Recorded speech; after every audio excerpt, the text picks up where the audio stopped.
Hey, party people in the place to be. What's good? It's your main man, the #1 chief rocker in Knicks universe, Uncle Freezy. Welcome to Blorange Tears, the Blorange Tears podcast, episode 3. And I have a reaction to the Hahn TikTok video that was posted a few hours ago today.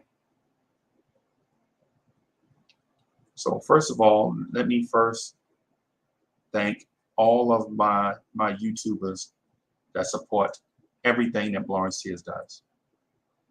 Y'all know, yeah. Shout out to King Poppy, Pudge Nice, Bodega Wi-Fi, the Ghetto Intellect, Freaky, Shy Smoke, the People's Champ, Cole Mega, Cash Out James, Wiz, Harlem Girl in the building, Fritz Alcindor. Yes, I'm shouting y'all out on a podcast. So for those of y'all just jumping in, I'm going solo dolo for the next few minutes, and I'm shouting out my loyal folks that come through all the time and support. David L in the building, Jason Martino, 19 Conman NYC 84, Miss Geraldine. Shout out to all the YouTubers that support Blorange Tears and everything we do. I really, from the bottom of my heart, appreciate all y'all and all the support that y'all give. And so when I get the opportunity to shout y'all out on other forums, I'm gonna do that. So Kerry Cox is in the building,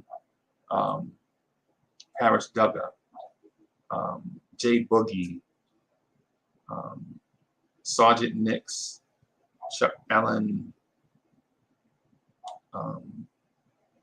Coach M, Greeny from LI, and so on. So y'all get the drift. Y'all, I want to shout out everybody, but since I have limited time, I won't be able to do so. But we are here today. I'm here right now to give my reaction to the Hahn TikTok video that came out a few hours ago. So, secondly, let me get started with. I always respected Hahn for some reason. I don't know if I like everything that he says. It's just something about him that makes me like him. It is what it is. It's just something about Hahn that makes me like him. I don't know what it is. I don't claim to know. And I don't want to give him credit for whatever.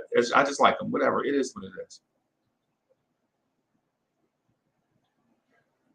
So I listened to the video about 3 or 4 times, and I came away impressed. So much so that the third time that I listened to it, I took notes. I have notes right here in front of me. You guys can't tell. It looks like I'm looking away. I'm actually looking at notes. For those that are watching this on YouTube, it looks like I'm looking away at something else. I'm actually reading notes. So just bear with me as I do both. Right.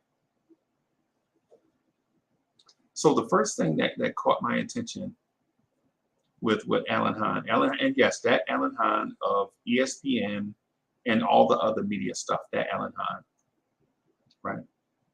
The first thing I came up that my initial thought is that Hahn stated that the New York Knicks and the Utah Jazz are doing a public haggle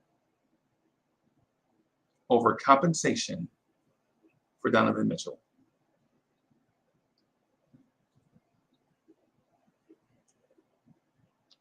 As he sips the tea to keep the vocal cords loose. Hahn says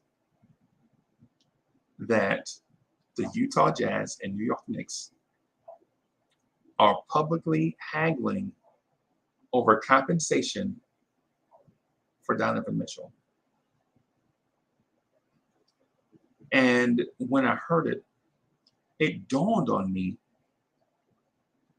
that this may be a situation where you're getting information leaked to the public from both sides in order to drum up pressure from either fan base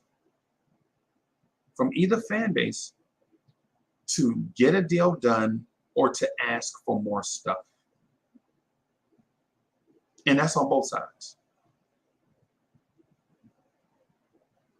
Because if the Knicks have to pay the exorbitant price that's being asked for Donovan Mitchell, I'm certain the Knicks want more stuff included. The Knicks will probably want more stuff. And with that same mindset, I'm certain that the Utah Jazz are going to want more stuff. The public haggling thing, it was like an eye-opener. Because we understand at this point, if you've been a basketball fan long enough, you understand who Danny Ainge is and how Danny Ainge plays the team president game, the GM game. You understand who Danny Ainge is, right?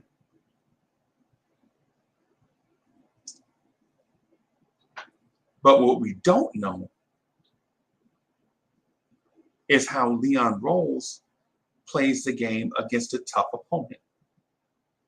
We've seen Leon Rose do the easy trades, so to speak. We've never seen him execute a major trade. Never. Evan Fournier in a sign-in trade for 2 second-round picks is not a major trade.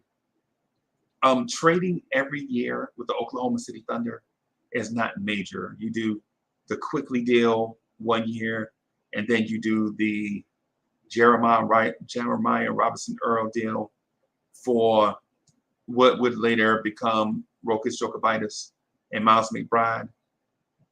And then you do pull off, and then this year you pull off the number 11 pick for 3 protected picks down the road.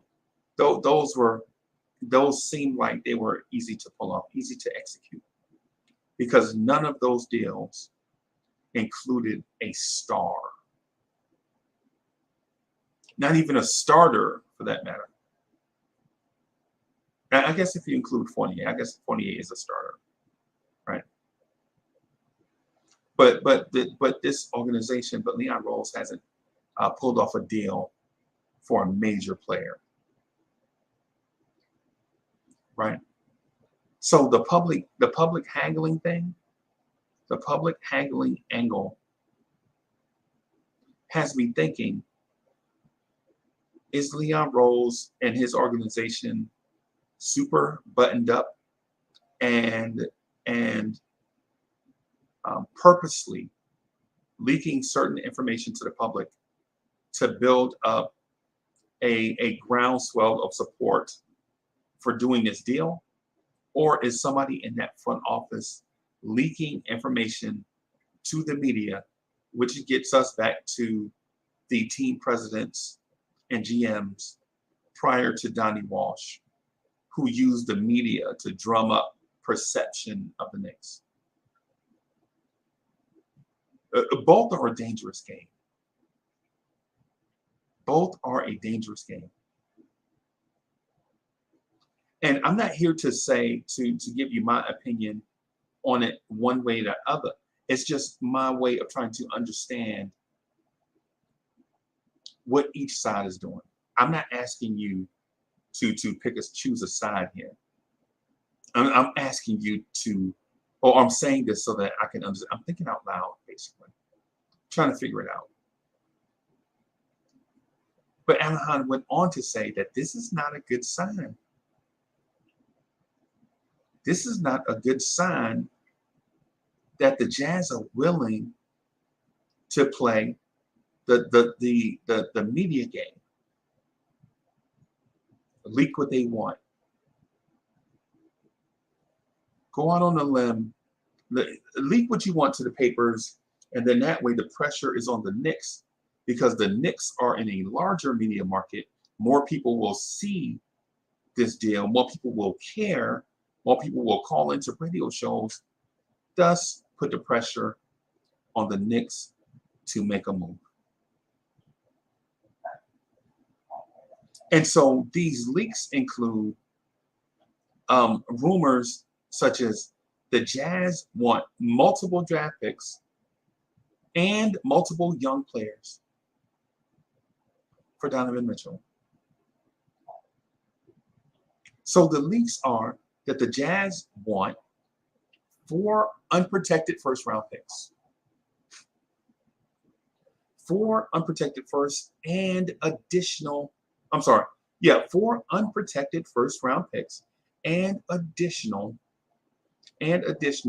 protected draft picks from the Knicks. Then on top of that, they want multiple young players. Maybe they want Emmanuel Quickly, Quentin Grimes, and Obi Toppin, right? We don't know for sure, because every time the news dries up, then another report comes out of Utah. And this is me talking now. This is not Hahn. This is me saying that every now and then you'll hear something from the Monty Show or something. The Utah Jazz, or all of a sudden, Salt Lake City, Utah is a hotbed for news. All of a sudden. And so the Jazz want multiple young players, and so much so that RJ Barrett's name has been floated around, has been bantied about in these Utah Jazz rumors, right?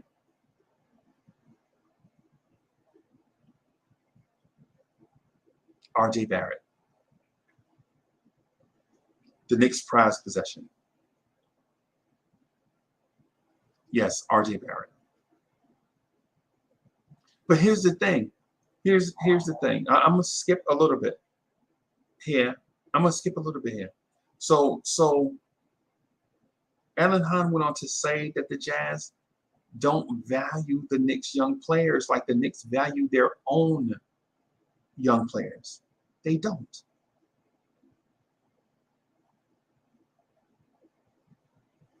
Word on the street, and y'all know what it is, word on the NBA trade streets, is that the Utah Jazz don't covet the Knicks' young players like the New York Knicks covet their young players. Right?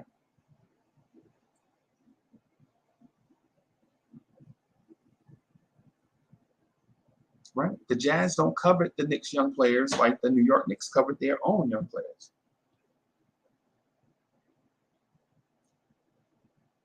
And I, Uncle Freezy, am saying there's nothing wrong with that. There's nothing wrong with the Utah Jazz not liking or not coveting the Knicks' young players, because 2 franchises are building franchises 2 totally different ways. They have different visions, right? Both sides have different visions, so they envision different building blocks during their build.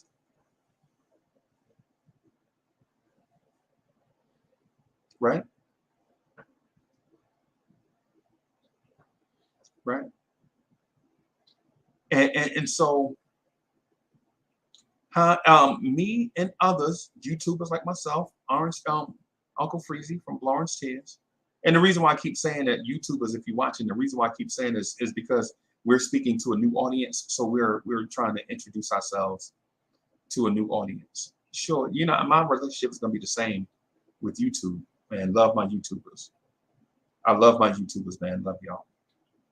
We're trying to expand into, a different medium so that everybody can get the message. Everybody can understand this Blorange Tears family thing. Right? But Hahn went on to say that the Knicks in trades for superstars are forced to pay the New York tax. And in my opinion, Alan Hahn is spot on again. He is spot on, right? Alan Hahn is spot on with his assumption and the analysis of this situation. Alan Hahn's, why did the Knicks have to pay a tax for a superstar? Because everybody else is saying, man, can you imagine what that superstar is going to do in New York? That shouldn't even be the point. The point is true value. What is his true value? That's what the Knicks should be paying. Not some tax that you add on because of what the Knicks should happen. What should happen in New York for the Knicks? The Knicks should have, let the Knicks deal with that.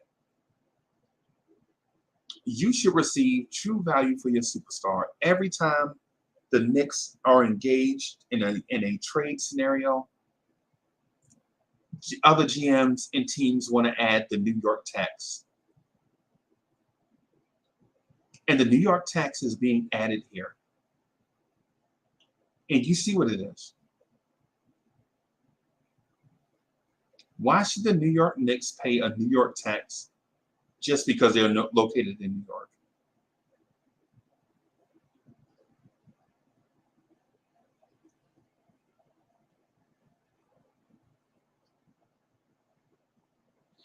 Right? And furthermore, getting back to the video itself, Hahn again points out another thing. On top of the New York tax, teams also dangle the carrot in front of the Knicks. Right? It starts out with excuse me. So it starts out with, hey man, I'm interested in Mitchell Robinson, RJ Barrett, and 2 first-round picks. And then it goes to Evan Fournier, Obi Toppin, Emmanuel Quickly, Quentin Grimes, and 6 first-round picks. What? Every time the Knicks get close to, or what it seems like is every time the Knicks get close to accepting a deal, they're like, no. Add just a little bit more and I'll take it. Add just a little bit more and I'll take it. Add just a little bit more and I'll take it.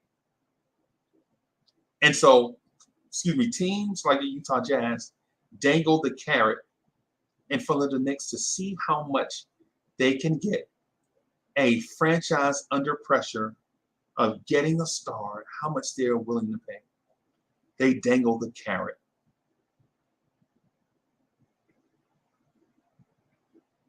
Dangle the carrot. And me as a Knicks fan, I'm frustrated with teams dangling the carrot. I'm quite honest with you. Right? But Hahn pointed it out in this TikTok video that he put up about 10 hours ago. I've watched it 4 times already. It's an excellent video. Teams always ask for a little bit more. It's just Leon, I gotta go talk to the owner, man. Can you throw Grimes in the deal?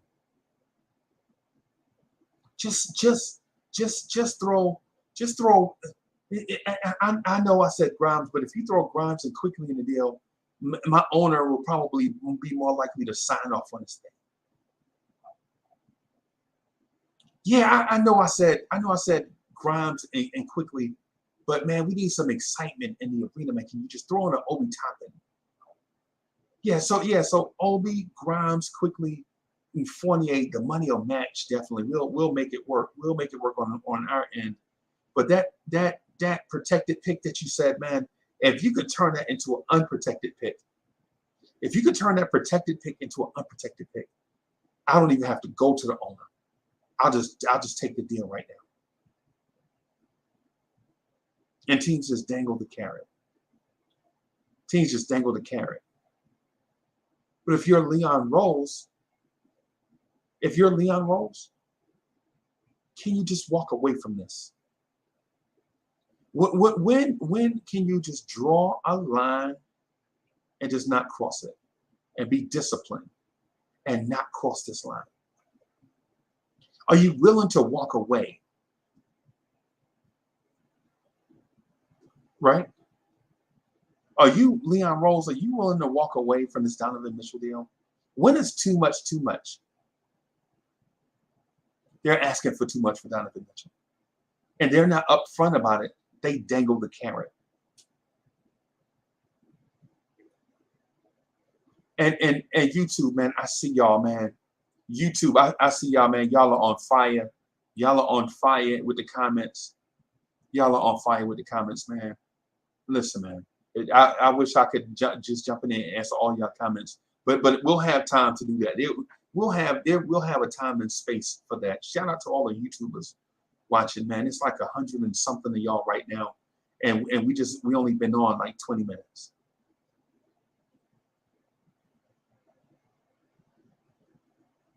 But when is Leon Rose going to draw that line?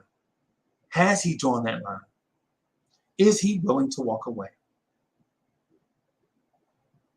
Right? Is he willing to walk away? But listen, here's the important thing though. We all understand in a trade, you got to give something to get something. We all understand that. We all understand that. Right? You got to give something in order to get something. Right? But again, Danny Ainge has tipped his hand. So Danny Ainge has tipped his hand. Right? Danny Ainge reportedly pulled off a trade for a player named Taylor Horton Tucker. And I think they acquired Stanley Johnson. So they acquired Stanley Johnson and Taylor Horton Tucker, right? Both young wing players. I think Taylor Horton Tucker can play some 2 and some 3. He's a stocky dude, or was the last time I checked. He's like a big dude, kind of in that mold of think of a shorter Desmond Bain. In terms of body type, not in terms of shooting, just in terms of body type, right? In terms of body type, right? So Danny Ainge is already looking for Donovan Mitchell's replacements as we speak.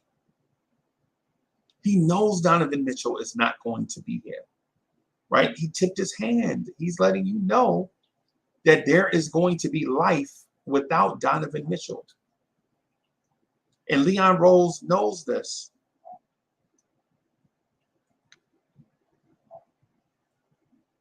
Leon Rose knows this. Leon Rose is a very, very smart guy. He's surrounded by very, very smart people.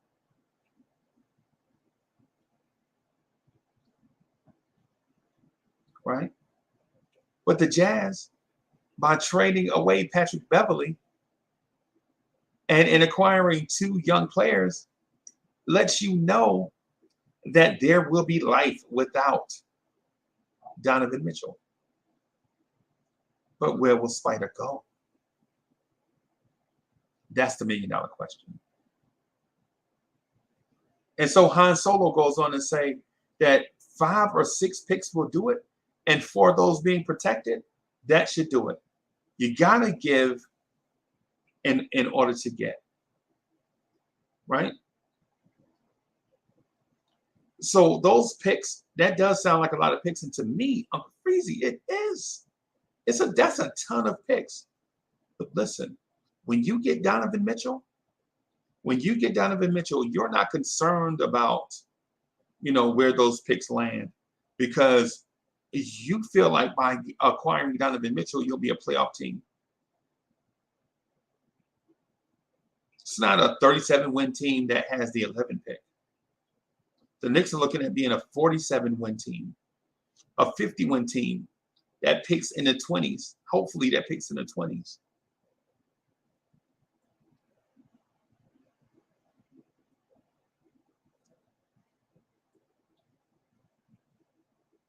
And there's nothing wrong with that.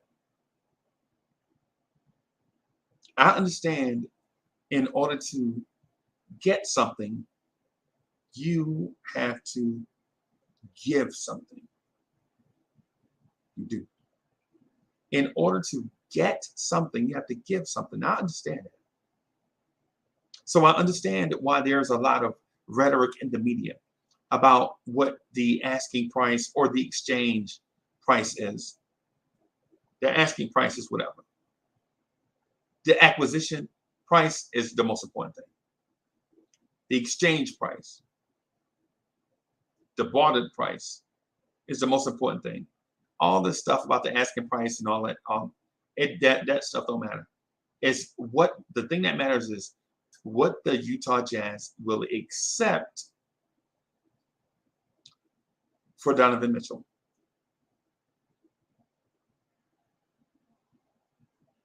And so here is the haggle point.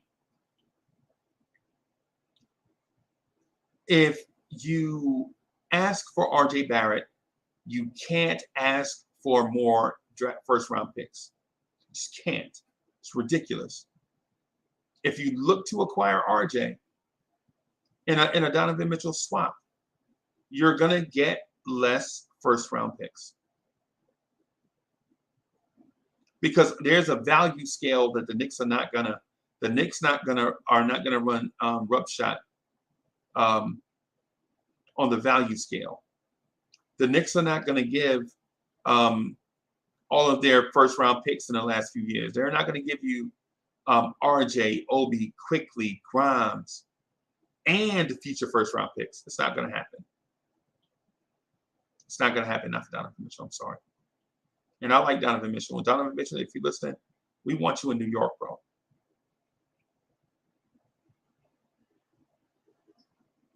And he went on to, so Han Solo went on to say something that I've been wanting to address on the Knicks Morning Drive and the Knicks at Night podcast for a while. The conversation didn't lend itself to that. But this is another thing that I wanted to discuss then. But I'll say it right now with the chat. And you know, shout out to Keyshawn and JJ, Keith Turner, and Andre Bryant, others that are in the chat. Shout out to those Blorange Tears, day ones that's out there. Yeah, yes, I'm calling y'all name. The chat is going crazy. Yes, I'm calling y'all name. So some people that listen to this on Apple and Spotify are gonna ask, who is Keith Turner? Why does she keep shouting out Keith Turner? People on Apple and Spotify and Stitcher and Google Podcasts are going to ask, who is the ghetto intellect? Yeah. Shout out to the ghetto intellect.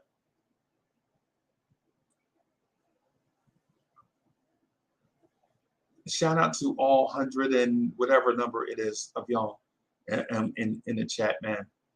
Salute to y'all, man. I love y'all. Thank y'all for supporting the joint, and thank you for being patient with me while I look to expand this audience to another platform. And not forgetting about y'all, because we still gonna rock on YouTube 2 or 3 times a day, sometimes 4. Today we're gonna rock 4 times on YouTube. Right? But to the previous point, right?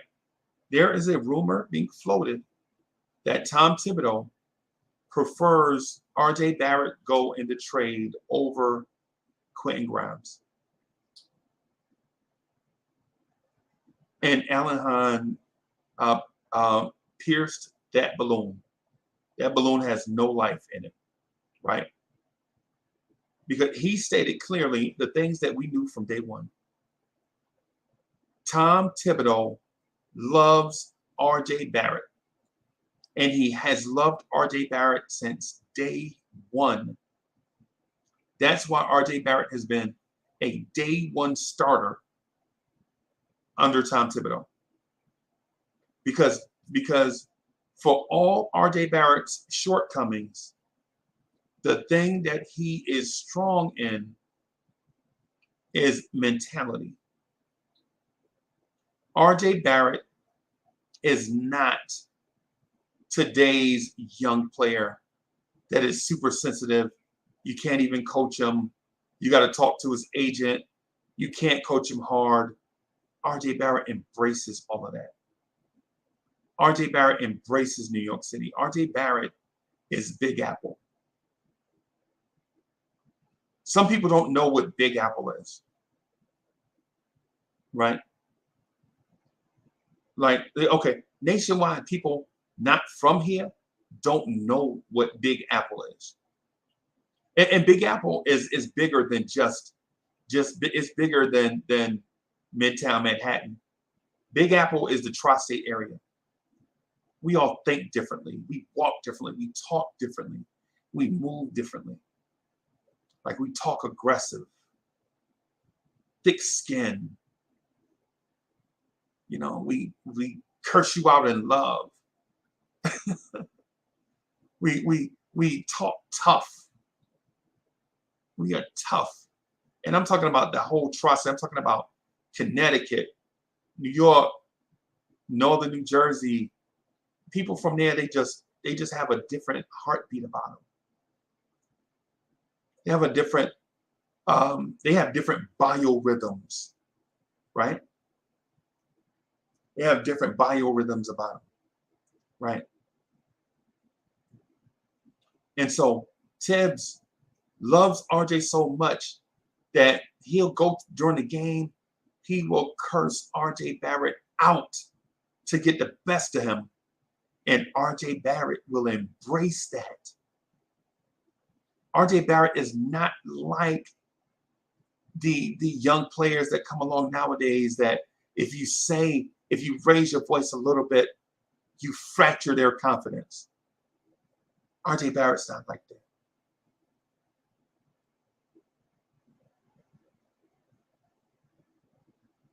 RJ Barrett's not like that.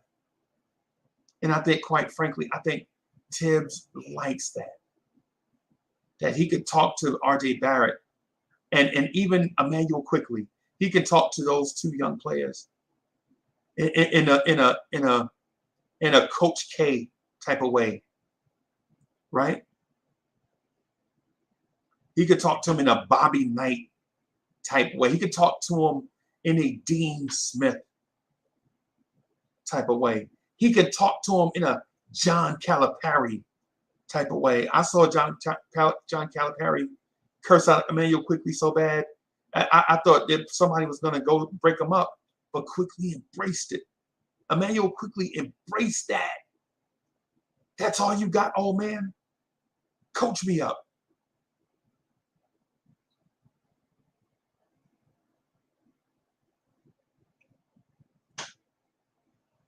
RJ Barrett is not a typical player. And I believe that Tom Thibodeau loves that. That's my belief. That's my opinion. That's not what I think Han Solo might have spoke to that point, but my belief is that Tibbs likes that.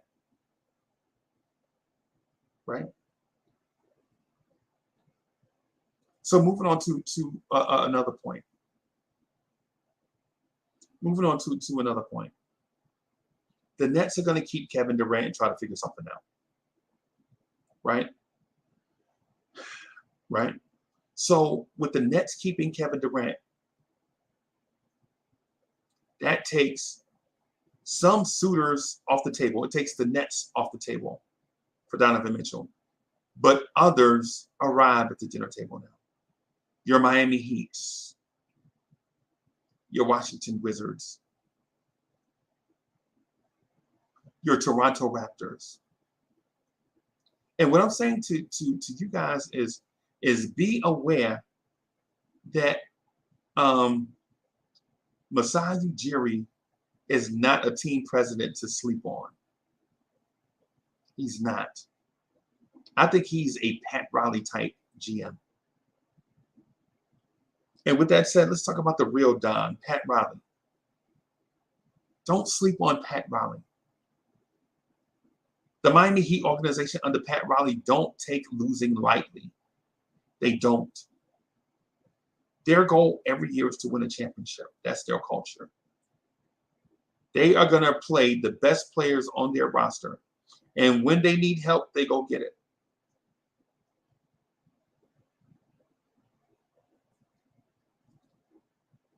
When they need help, they'll go get help. if it's out there. These teams are savvy, right? But you can't allow, if you're Leon Rose, you can't allow the fear of Miami entering the Donovan Mitchell trade market and the fear of the Toronto Raptors entering the Donovan Mitchell trade market to force you to overpay.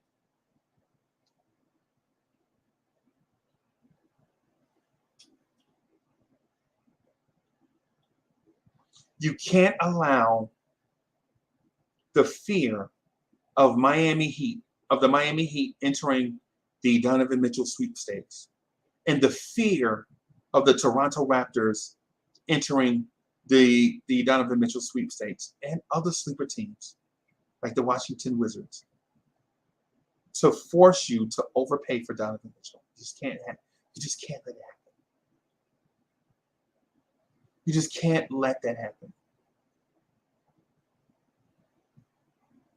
What you have to do in this case is play the long game, man. You have to play the long game. I, for one, I am one of the Knicks fans that wish this thing was over. But I understand why playing the long game is important. I understand why playing the long game is important. You have to play the long game, right? Stretch this thing out. Anthony 212 is in the building. Kev Middleton is in the building. Khaled Pasha is in the building. CWC is in the building. Jeremy Maynard, what's good? I see you. Jeremy Maynard is everywhere. Sir Cayenne Pepper is in the building. I see you. Right? I see y'all, man. So if you're listening on Apple Podcasts and Stitcher and Spotify and Amazon and Google Podcasts, so we have a bumping YouTube channel, and so I'm just shouting out my people. If you ever get the chance, come check us out. I think the address is YouTube/C/Blorange Tears, or Google Blorange Tears, and you'll find us.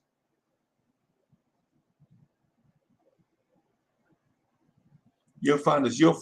You'll find us arguing like crazy. Me, Khaled Pasha, Pudge Nice, Nick G, Antisocial, 27, Corey Lee, Ala Wise. You'll see all of us there. The Ghetto Intellect. Go to YouTube and search Blorange Tears, and you'll see all of us there. Right? Excuse that.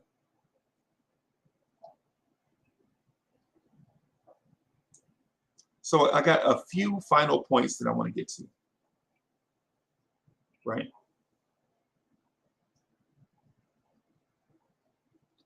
The last few points I want to get to before we wrap up.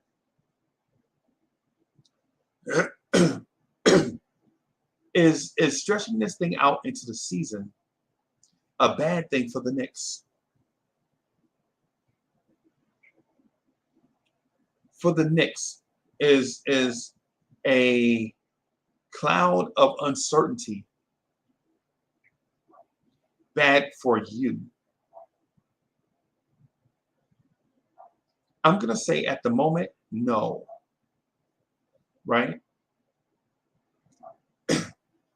Because the players on this team, for the most part, still have something to prove. The young players, your Quentin Grimes, your Obi Toppins, your RJ Barretts, your Emmanuel Quickleys, your Cam Reddishes, your Farron Hunts, your Mitchell Robinsons, your Miles McBride. All of these players are not available to be traded, but they're still young players nonetheless that have something to prove in the NBA. Right? The Knicks young players still have something to prove. But if you're Donovan Mitchell going into camp with the Utah Jazz, is that cloud of uncertainty a hindrance, seeing that Danny Ainge has gutted the team. Danny Ainge has gutted the team. And he's got one impact player left to carry this team. Donovan Mitchell has made the playoffs just about every year. A new guy comes in and guts the team. Doesn't bring in any help. What's that tell you? What is the message being sent to Donovan Mitchell by Danny Ainge? What is the message being sent? If I can speculate here, if allowed to, the message being sent to Danny Ainge, to Donovan Mitchell from Danny Ainge to Donovan Mitchell is this team is in the process of a total tear down and rebuild. A total tear down and rebuild. And you are not a part of our future.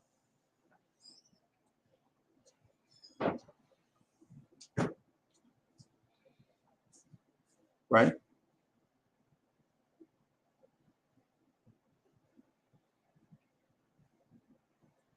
That is the message that's being sent to Donovan Mitchell from Danny Ainge.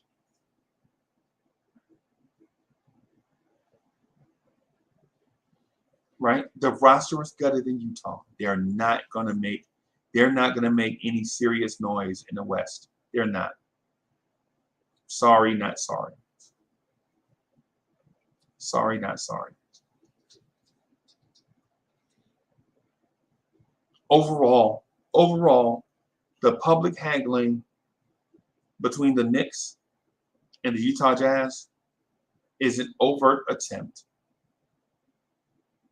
to build a groundswell of pressure in the New York area to make Leon Rose overpay for Donovan Mitchell. It is what it is. And Leon Rose is not going to overpay. Right? Because here's the thing. Here are some things just to revisit. If Danny Ainge really valued those young kids that the Knicks have, if he really valued Quentin Grimes, if he really valued Emmanuel Quickly, if he really valued Obi Toppin, this deal would be done already. This deal would be done already. Right? If he valued those young players, like the media from coming out of Utah is saying, this deal would be done already. Or Danny Ainge is a lunatic. Either way, something would have happened by now. Right?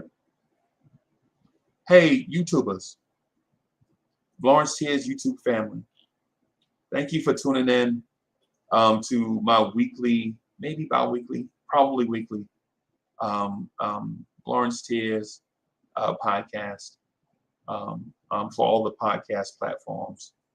Thank y'all for rocking with us. And for those that are on the podcast platforms, thank you for listening.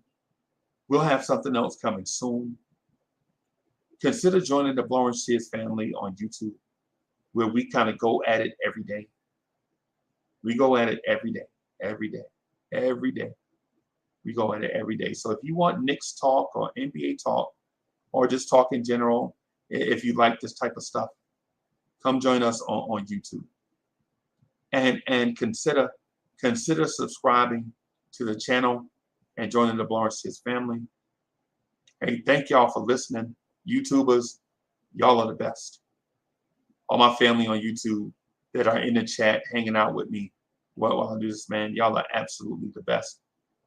For those that are on the other platforms that are listening on Twitter, on Twitch, man, I love y'all too. We trying to grow y'all over, trying to grow the audience over there too.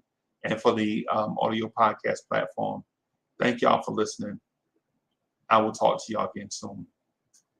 Peace.